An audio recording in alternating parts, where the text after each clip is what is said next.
Today on the Fairy BOSSmother Show, To clarify, I would not be jumping over the cliff, I would be climbing up the cliff. I met with tax strategist Heinze Fry. Almost an extreme introvert. It's not that I have no social skills, it's that my social skills are lopsided. Jeffrey is a franchise owner of Paramount Tax, a budding kendo enthusiast, and a spreadsheet master. Yes, I am very passionate about designing airplane wings or bicycle chains or automobile engines. But what he's not is visible until today. But now you're doing it a little bit more publicly. You don't need an audience for that. You just need time set aside, you in your room doing your thing and showing off your tax genius behind it as well. This is the first time Jeffrey has stepped into the spotlight. Oh yes, this is an absolute win and I must get on board with it. It opens up a new avenue of possibilities. He's quite private, calculated, but what happened on this episode could literally change his entire brand direction. All I really wanted to do was, basic living, get some groceries, rent a small apartment, take care of a couple cats of mine, practice some kendo lessons. Especially if anime-loving entrepreneurs find out what he's planning. Don't miss this one. Hang out on my couch, play video games, watch anime, pet my cat. That's pretty much my life. Let's meet Jeffrey Heinze Fry.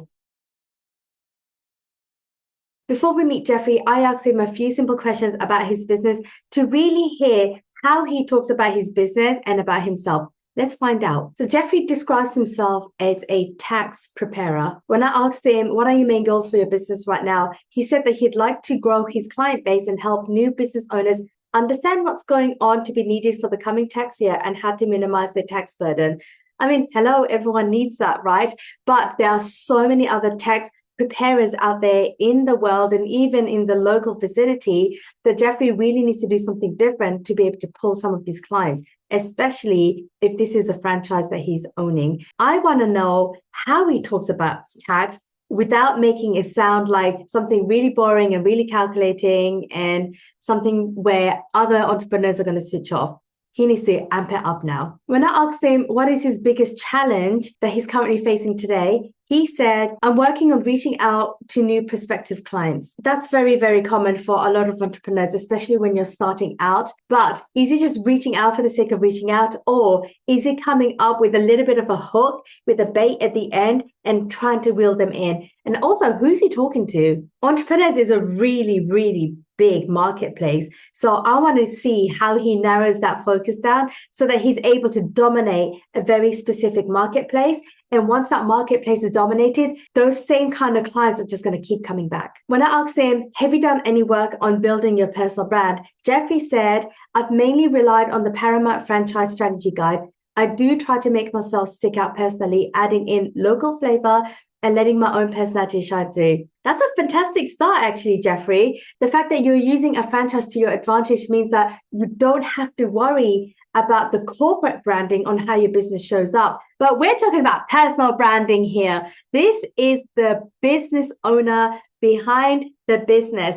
I want to know who Jeffrey Heinze Fry is and why people should go to him out of all of the other tax preparers in the area. And Jeffrey, this is where you become a critical part of your business, because without you, none of this is going to work. So having said that, let's meet Jeffrey Heinze Fry. Jeffrey, welcome to the Fairy BOSSmother Show. How are you doing today? I'm doing all right. Glad to be here, Celine. You doing well too? Awesome. Yeah, trying my best. Do you want the full boss mode, gloves off, raw, no filter, or do you want the kitty gloves on and do you want me to go slightly softer on you? Gloves off. Yeah? Fully ready for the full shebang. Gloves are off. Okay, so Jeffrey's asked for boss mode. I think you are going to be good at boss mode considering what it is that you do, Jeffrey. I know you, but can you tell the audience who are you and what do you do? Sure. My name is Jeff Heinze Fry. I am a franchisee for Paramount Tax and Accounting. I just opened up the first Paramount Tax in Massachusetts. I opened up business just about a year ago in summer of 2024. Just had my first tax season in practice. I've been happy getting a start to my business, ironing out the kinks. I've had a really good time looking at the full business process, analyzing it, coming up with ways to to innovate and then figuring out what works, what doesn't work, and how to optimize it moving forward, as well as to add a little bit of a personal touch to the franchise brand. This is the second franchise I've operated. I used to own a Subway, and I liked that there was a business plan in place and that you had a little bit of freedom to go ahead and put your own spin on it. Paramount Tax, obviously a much smaller franchise, got a little bit more freedom in how it develops, and I've actually been happy to contribute a little bit to the franchise brand itself. And, during the off season, I'm looking towards developing a training program for our new franchisees and figuring out how that works and put that into practice. All right. Wow. Okay. So 2 franchises in the space of how many years? I started Subway in 2015, ran that through 2023 down in the Hampshire Mall, and I opened up Paramount Tax in summer 2024 and am still operating it. Okay. So what happened with Jeffrey Heinze Fry before opening up Subways? Before opening up Subway? Sure. Well, we'll go back to my college days. I studied mechanical engineering back at Clarkson University. I graduated in 2009. Afterwards, I went out there trying to look for engineering opportunities, and I had a miserable time with it. While I'm fairly good speaking with people one-on-one, I am almost an extreme introvert. It's not that I have no social skills, it's that my social skills are lopsided. So, very comfortable in some settings, not in others. So when it came out to going out, applying for jobs, telling people, yes, I am very passionate about designing airplane wings or bicycle chains or automobile engines. No, I wanted to find a job, sit at a desk, design some parts, crunch some numbers, get the job done.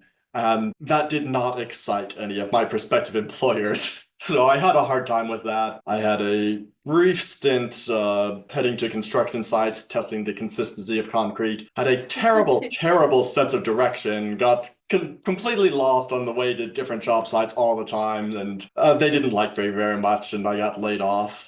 But, after that, we were living with my parents for a while, moved into the Amherst area, and started working at Subway as an employee and found it was actually enough to pay my bills. It was minimum wage work, but all I really wanted to do was, basic living, get some groceries, rent a small apartment, take care of a couple cats of mine, practice some kendo lessons, and rinse and repeat.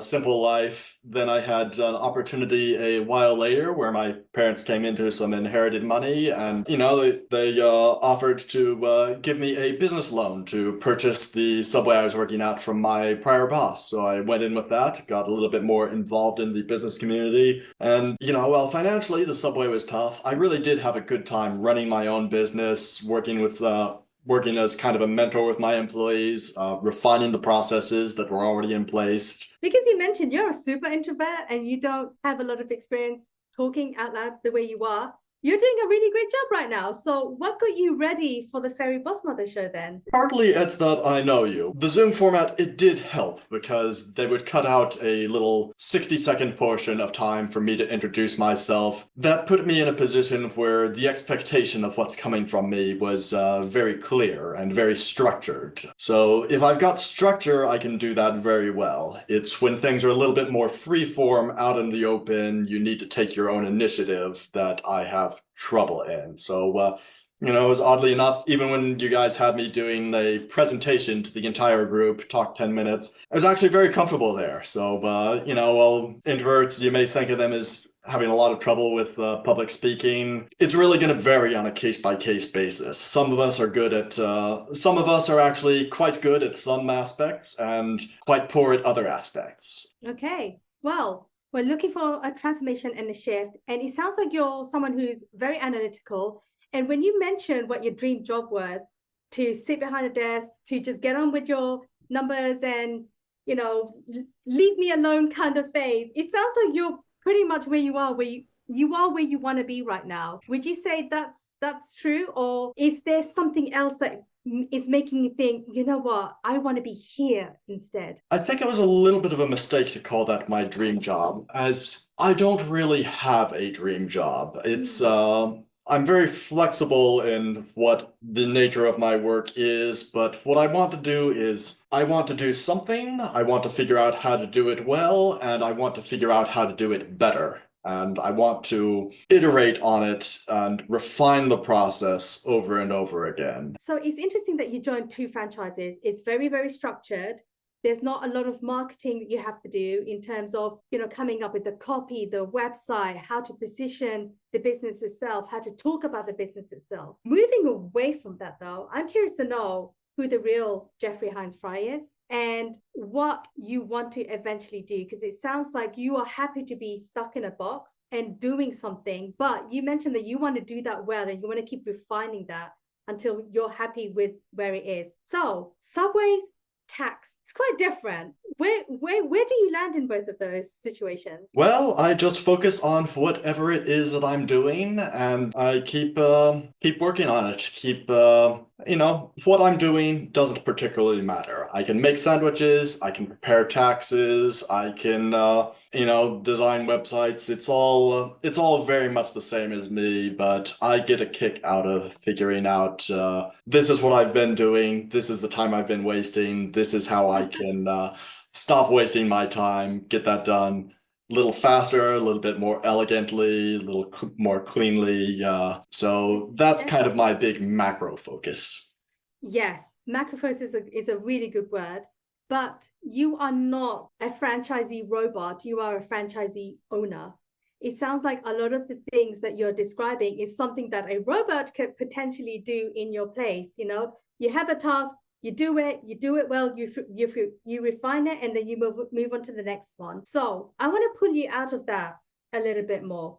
You mentioned kendo, you mentioned cats, you mentioned that the more you do something, the better you become. You are now a tax strategist. Why would someone want to work with you as a tax strategist? Ultimately, the people that get the most value out of me are the people that appreciate understanding things well. So, what I'm doing right now is taxes. It actually dates back a little bit to my engineering days. If I had an engine in front of me, I would want to take it apart. I would want to find what every little piece does, how that interacts, what's potentially causing this thing to happen and why it's not working. I approach taxes in very much the same way. I look at every little part there and figure out, oh, this is the weird thing that's making your taxes go up a surprising amount, and I am going to really present that to the client that I'm working with and make sure that it's not good enough that just I understand their taxes.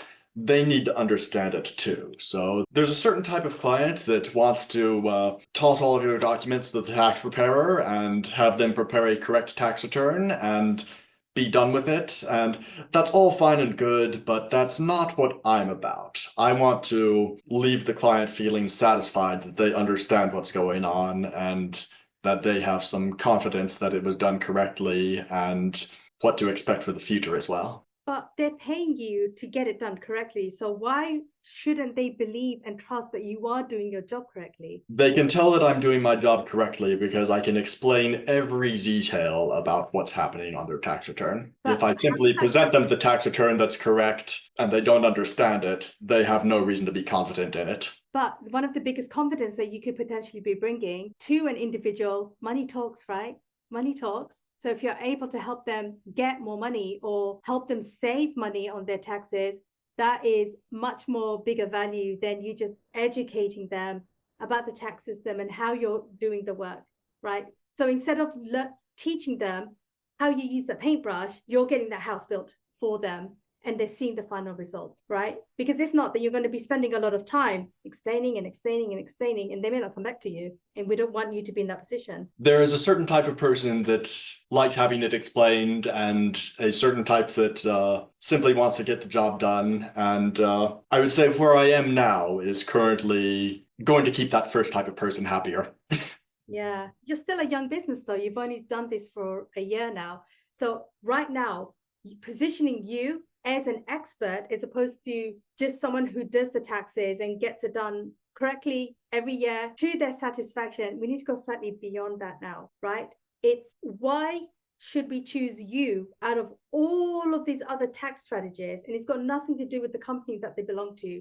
Because half the time, you don't even know the company that you're working with when it comes to taxation. It's, will they help me reduce my taxes? Number one. Number two, will they find something that my last CPA missed? Number two, and could this person potentially help me get a tax return?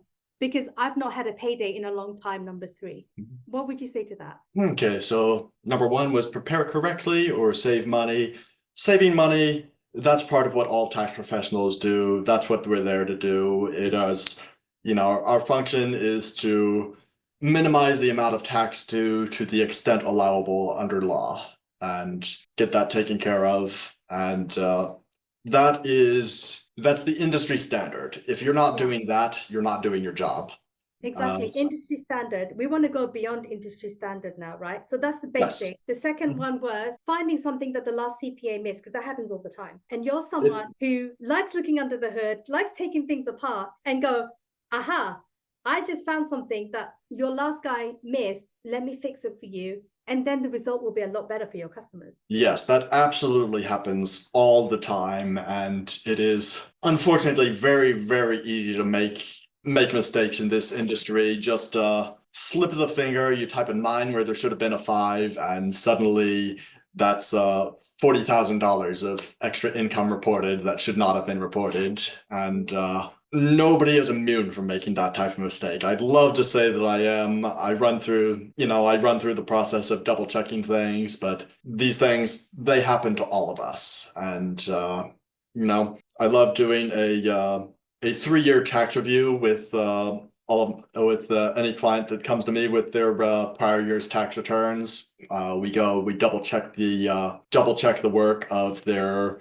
prior preparer. Could have been self-prepared, could have been professionally prepared, and there's a good chance that we are going to find a mistake of some nature on there. Sometimes it's a very small one and it's not worth fixing. Other times it can be a difference of several $1,000s. And, one particular client, I was able to save him about $20,000 from a renewable energy credit that he had claimed 1 year, but was unable to utilize the full credit during that year, and it was supposed to carry forward to future years. He prepared his own tax return the next year and was not aware that he needed to carry it forward from the prior year. So it looked like it was just disappearing into thin air until we actually got to take a look at the prior year returns and see, oh my God, we could save you about $20,000. And that's significant. That's not change that you found on the sofa. That is No, especially for this guy, where he came into some money to make the solar investments, but he was not a large earner by any means. And, in particular, that first year, he was still recovering from COVID. He had almost no income from that year. And, the renewable energy credit is what we call a non-refundable credit, which is, it can reduce the amount of tax you owe from the government, but it won't come back to you in that year. So it doesn't result in the government paying you, but you can carry it forward to future years to pay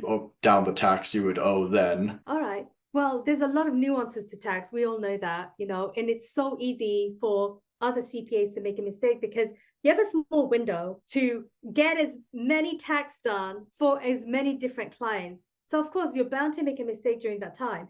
But after tax year is done, how is business like after that? So far, it's pretty slow. It's kind of relaxed, but at the same time, particularly after my first business year, I'm kind of thinking of what else am I going to do to make ends meet? Because, while I don't need a whole lot of income to make my lifestyle work, I do still need something. I still have rent to pay for my office. I still have personal expenses. And, I've got a little bit of gig work going on where, I'm helping out my dad redesign his website and maintain that.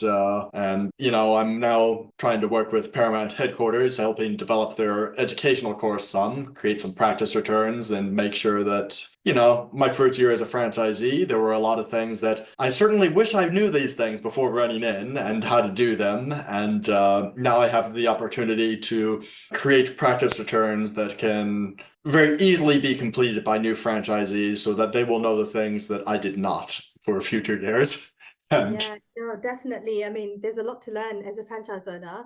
But let's just assume, Jeffrey, money's not an option, right? you have all the money in the world. You're killing it in your business right now. Mhm. So you don't have to worry about, hey, I just need a little bit of money to live. You're just like, you've got a lot of money to live on right now. This is your reality. Now what, right? What do you do now? How do you want to be remembered? What legacy do you want to leave?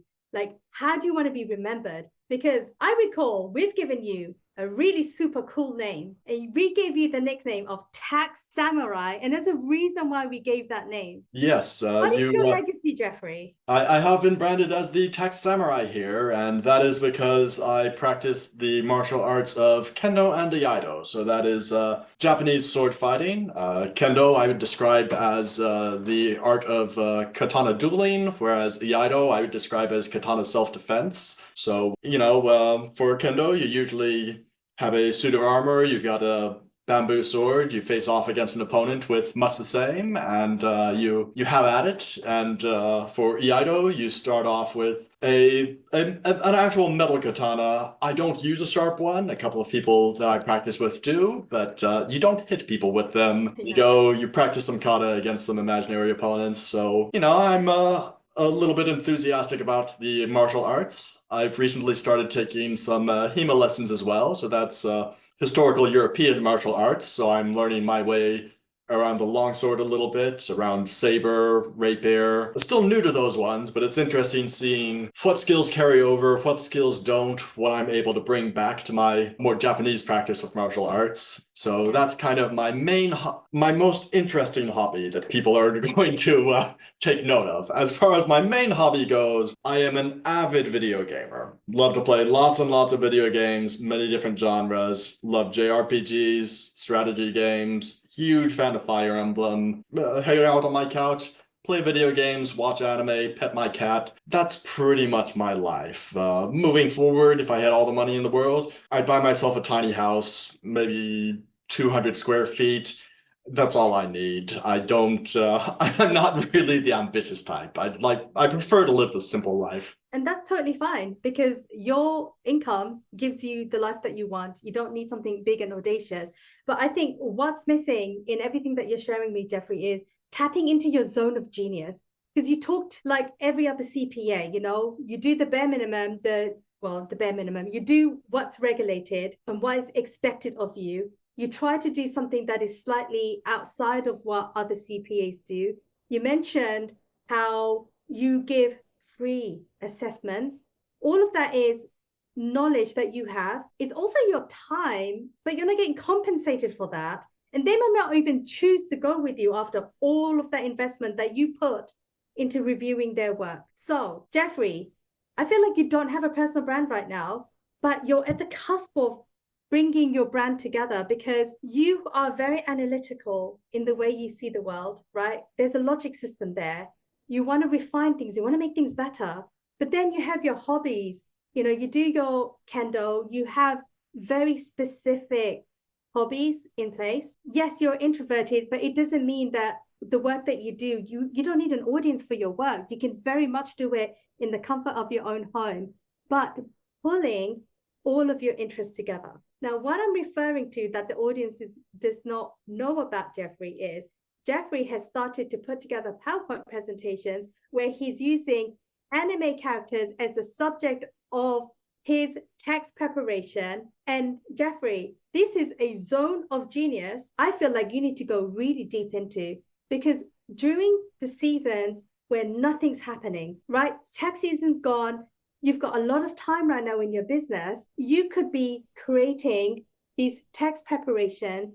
Like, let's use Akuma from Street Fighter as an example. You have got Akuma come through your door. He's living in the US, and he's basically saying, I did my taxes myself because I do everything myself, and they gave me this big fine to pay. I don't want to pay it. Look at it. Look at my work. Now, imagine if you were to dedicate no more than a half an hour YouTube video where you're just talking about one anime character or one video game character's tax history. This becomes a Tax Samurai series that you are fully in charge of. You're putting yourself into it. You're already doing it, Jeffrey, but now you're doing it a little bit more publicly. You don't need an audience for that. You just need time set aside, you in your room doing your thing and showing off your tax genius behind it as well. This becomes your world. And this is how you get clients to pick you and choose you, because you're showing taxation in a whole other light that none of these other CPAs are doing. All right, so we're talking about creating a YouTube channel in a similar manner to the presentations that you mentioned that I've been showing our BNI group, and there's something to that. It's one of those things that I kind of look at, and I kind of look at it as a little bit of a pipe dream thing. So I'll say that I'm a little bit scared to start something as from scratch from that. As we've seen, I've bought into the franchise model multiple times, and that's because I've seen a proven record of success as far as starting up my own YouTube channel of this nature goes. That's a little bit more free form, requires a little bit more personal initiative. And, I'm certainly not going to say that such a thing can't work, but I'm a little bit more skeptical of it. When you start something completely on your own there, you're competing for attention with many, many other people. You got a lot of other tax people on YouTube. I can't think of any that have been quite so dynamic in their explanations of things, but it seems a little bit intimidating from me to grow my own personal brand in such a free-form manner as that. I like to... Okay. Ignore the free form. There is no free form. When it comes to creating content, you have a structure that you're working with. Every single time. It's a copy and paste structure. The only thing that changes, Jeffrey, is the subject matter. So you're basically changing up the characters and the history changes, right? But the format is the same. You are in full control of the format. You are in full control of how long you're talking for. And I would say 30 minutes max, right? From start to finish.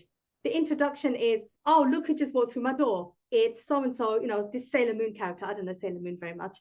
But this character just walked through my door. Let me tell you who they are and what tax situation they're in right now. So you're giving a bit of a background. And then you're doing a walkthrough of, okay, in the last 3 years, this is what they did. This is how they did it. This is where they went wrong. Let me fix it for them.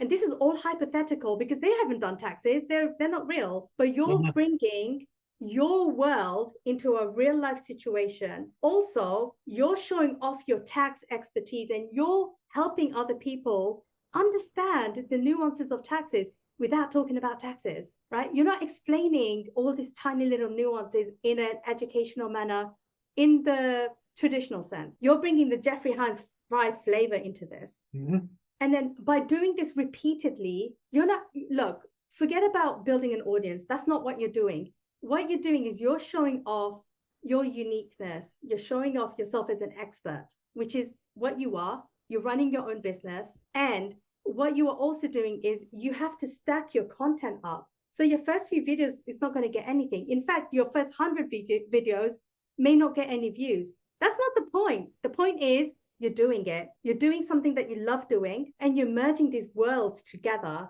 And Jeffrey, you're not doing it for anyone else but yourself. Yeah, I can get by that. I've certainly had a handful of pet projects that are, this is something I'm doing for my own entertainment, my own value, and I commit, I may get some value out of it, but I've committed a large amount of time to it, and the time commitment has been what I've been going for. Like I make spreadsheets for fun. I go ahead and I did like a very in-depth analysis of Fire Emblem so I could analyze all the characters' specific builds, how they'll perform on various different maps, and that definitely did help up my game some. But for the most part, the thrill was just in the construction of the spreadsheet, the construction of that process.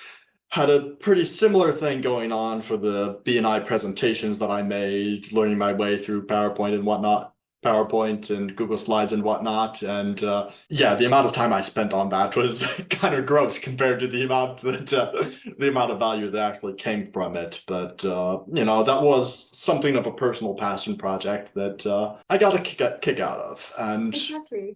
I'm not sure that I would get that same kick out of creating YouTube presentations, but I could give some thought to it and give some consideration to something along those lines and make some of my work public in some manner. Yeah, I think publicly showing off your work is your next level. And you're not doing it like, I'm not asking you to go on stage with a mic and talk to, all of these gamers and tech CEOs. That's not it. You are talking to yourself right now. Your audience right now is Jeffrey Heinze Fry, and you're talking to yourself. And your job right now is to impress yourself, right? So you're doing this for your own fun. You're filling up these gaps in your calendar that could have been working with a client. You're now assuming you are working on a client project right now. If you were to just reframe and reposition what you're doing a little bit more strategically, what we want you to do now is stacking up the receipts. Like, I am really good at what I do. I can't show you my client's work because that's confidential. But let me show you other things, other ways to show you that I am really good at what I do. This is something that you can show off as a portfolio to not only draw people that you're talking to one-to-one, but the wider generation as well. You could be tapping into a generation of people who don't know anything about taxes, but they definitely know anime. They definitely know gaming. You are going to be attracting people who are just like you, Jeffrey, but they also need a CPA and a tax person. Guess who they're going to pick when they find out what it is that you do? It's not going to be someone else across the street. It's going to be you. Oh yeah, and that's going to be, if you definitely do develop that personal connection out there and share something that you have in common with your audience, that's really valuable. I've definitely had a number of people that they just personally like me and find my personality kind of magnetic, which, okay, fine, you do you. I think I'm boring, but yeah, that's valuable, putting yourself out there. As I've said, putting myself out there, not something I'm the most comfortable doing, but there is real value in it. It's a strong skill to have, very important in developing business, and can really help you form those connections with not just many clients, but the type of clients that I could potentially get along with and like to retain long term as well. Yeah, exactly. And the purpose of doing a series like this is, number one, not only are you collecting receipts for yourself, you are now building kind of like an email list of people who are interested for when your next series comes out or when your next episode comes out, because these are potential clients for you. And also you're bringing them into your world, into your ecosystem. It does not belong to Paramount Tax, because who knows, 2 years from now, you might be bored of this and go to something else. But what you've done for yourself, Jeffrey, is you built yourself a personal brand that is based on your name, is based on your hobbies, is based on things that you completely love. And if you can get paid to do that on a daily basis, you'd be a really happy man doing that. So we're building off your zone of genius. We just need to start building it now. Instead of doing it privately, you're now doing it for yourself, but a little bit more publicly. So are you ready for a challenge? Perhaps. I'm ready to consider a challenge. No, it's either a yes or a no. I don't have halfway points on this show. We'll run with yes. Okay, so the challenge is pick a day once a week. This is going to be your content creation day. The purpose of the content creation day is you're going to pick your new client to work on. And this is going to be a made up fictional character. And I want you to build out their tax history. The following week, you're going to film that. You're not posting it anywhere, Jeffrey. You're just filming it. It's just going to sit on your hard drive before you decide, you know what, I'm okay with this being out in the public. But I want you to start getting comfortable talking a little bit more publicly.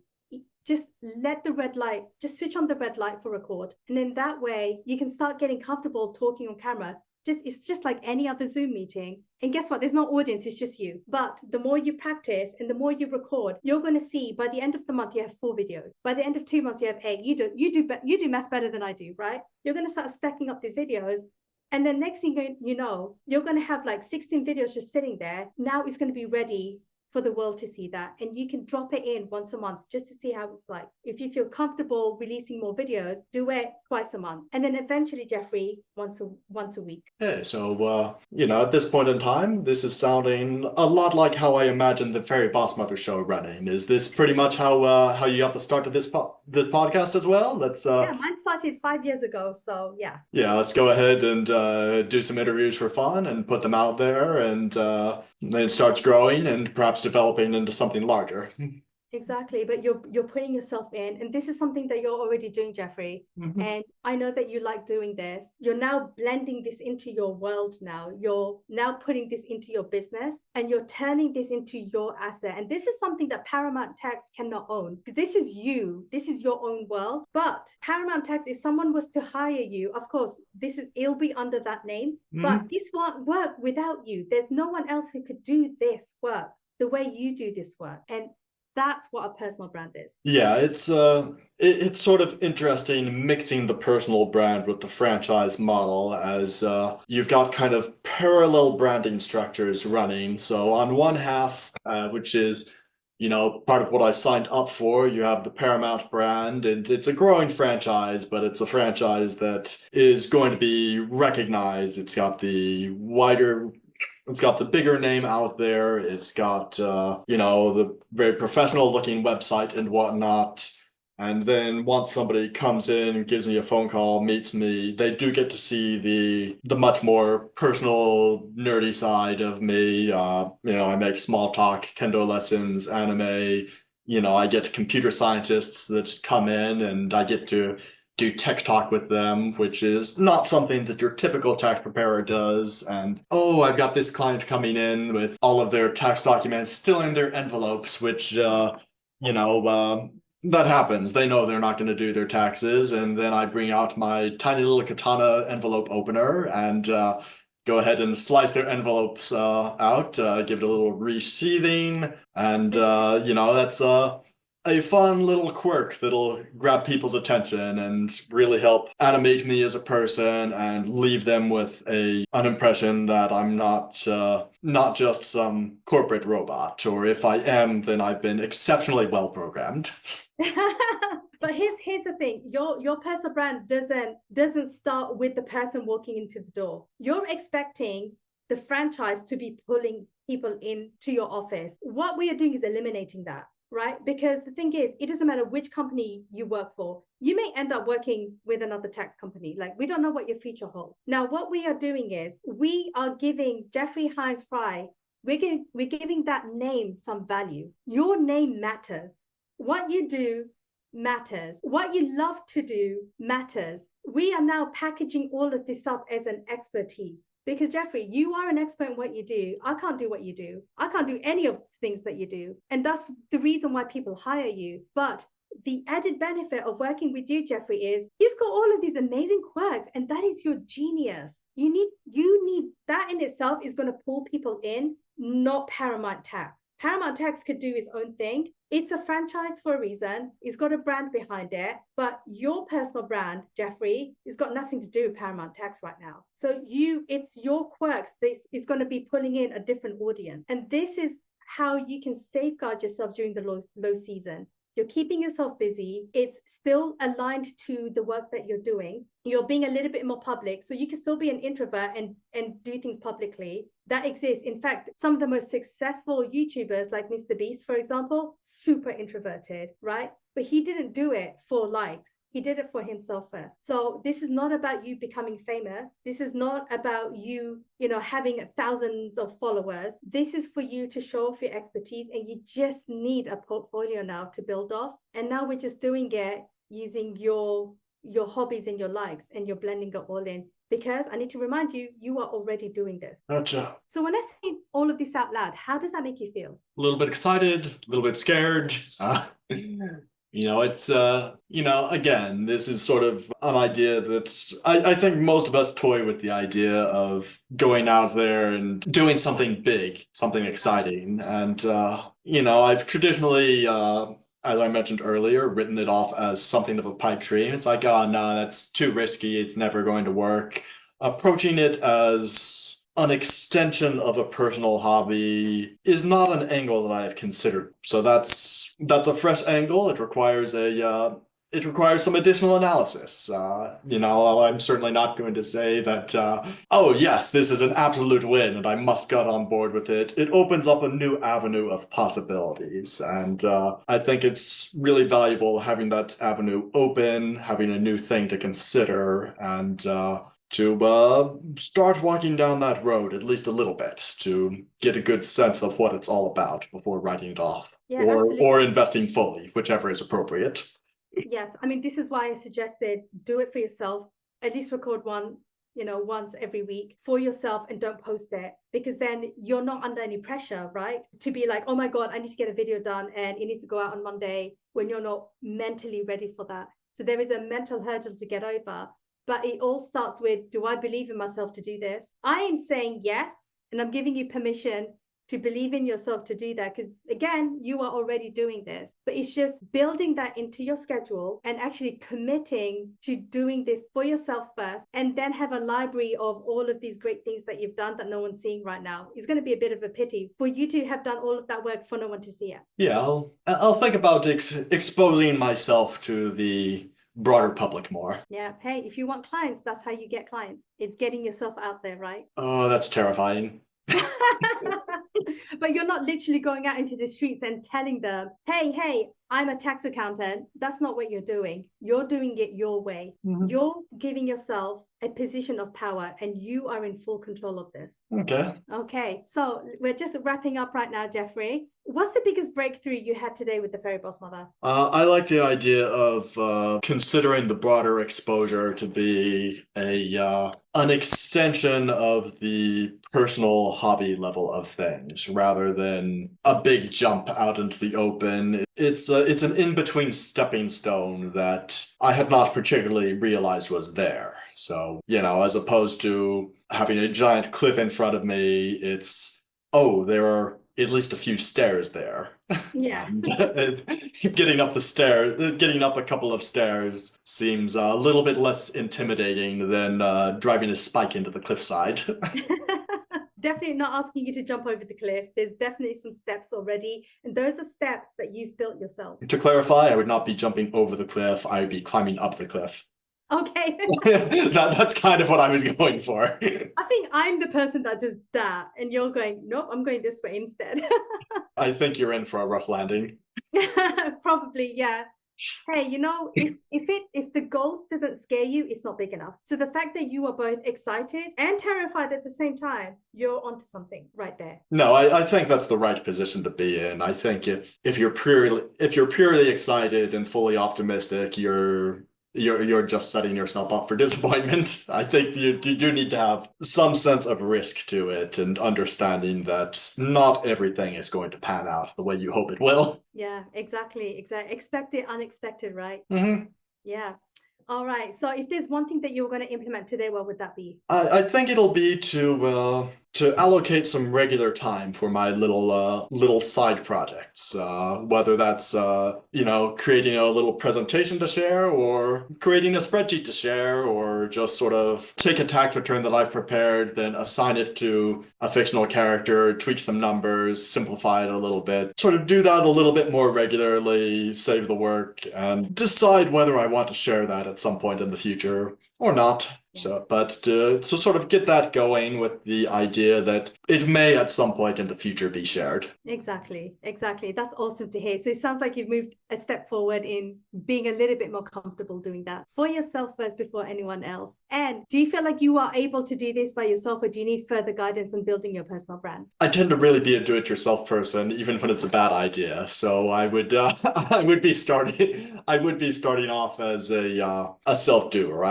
I love having the opportunity to shoot myself in the foot, and plan to do so several times. You introverts are gutsy people. Yeah, it takes all kinds. Yeah, definitely. Well, Jeffrey, thank you for being on the Fairy BOSSmother Show. I hope this wasn't too scary of an opportunity for you. Is there any last thing you want to say before we close the call?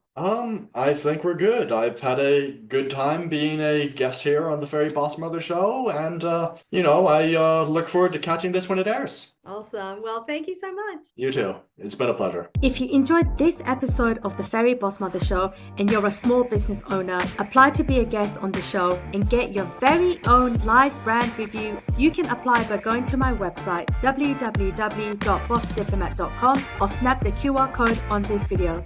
See you soon.